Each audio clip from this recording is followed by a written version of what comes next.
this administration. And if this unit is not dismantled,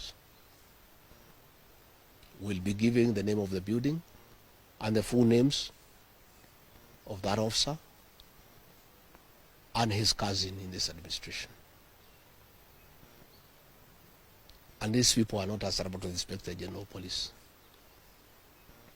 Your guess is as good as mine as to who is the commander of that unit. Let me emphasize that killing our children will not quell the anger of the Kenyan people. People are very angry with this administration.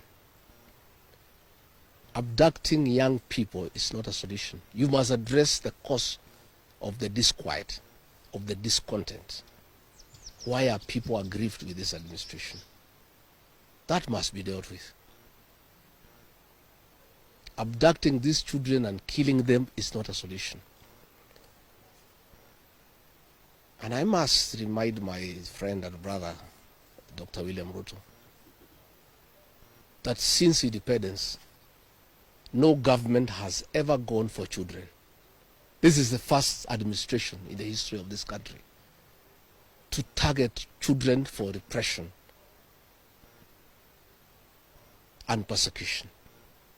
Even the colonial administration, brutal as it was, it never went for the children.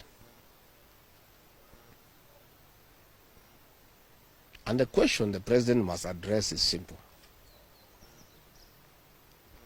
Why has everybody turned against you and the administration in only 2 years? That is what you need to interrogate instead of persecuting these children. Again, he must understand the law of nature. Nature abhors vacuum.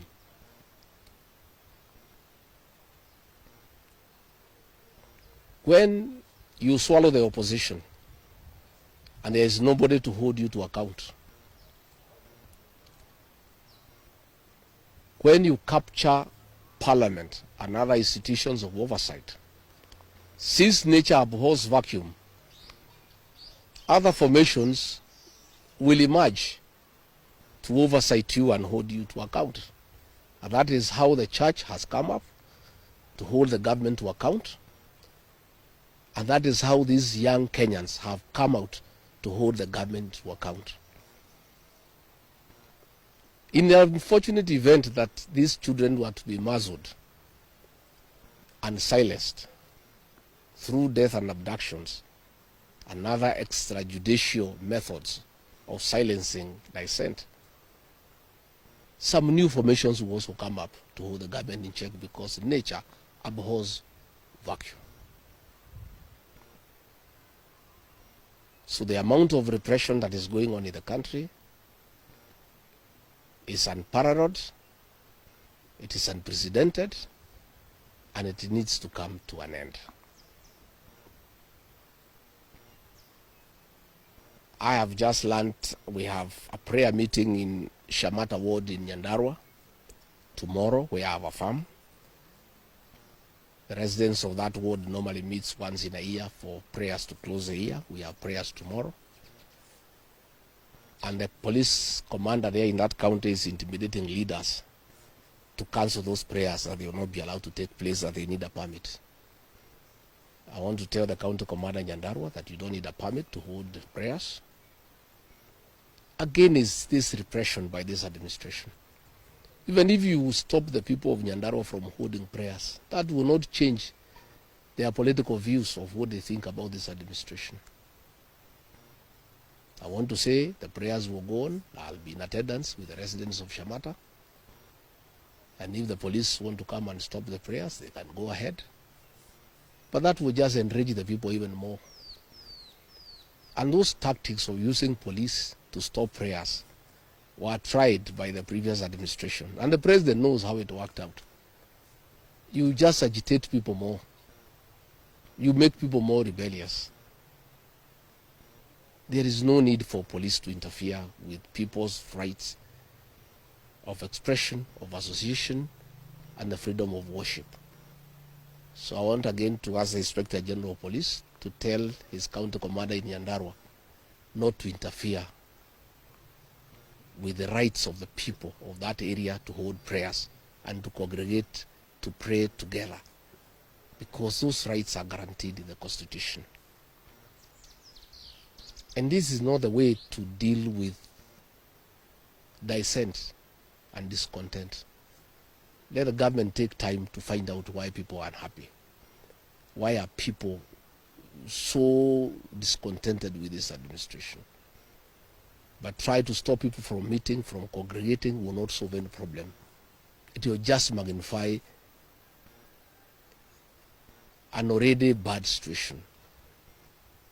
And I can tell them it will not work. It's an exercise in futility.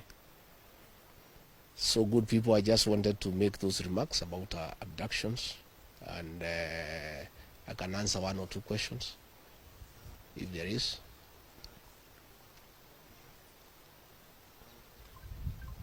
Kosawa?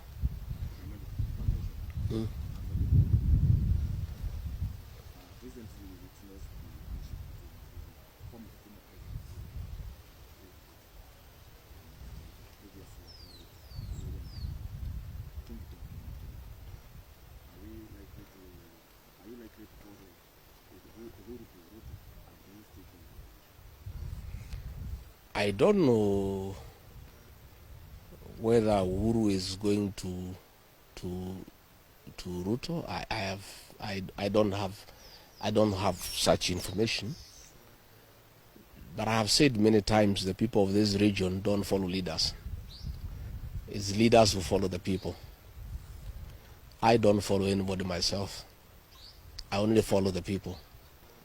I have said I have very extensive consultations with the people of this region so that we decide what is our political destiny. That consultation is ongoing. It's going on. It's very extensive. It's very thorough. And it's what I'm doing here. When you walked in, I was having some consultation, and I continue to do so. I'll never follow anybody. I'll always follow the people. Yeah. Thank you very much. Asanteni sana.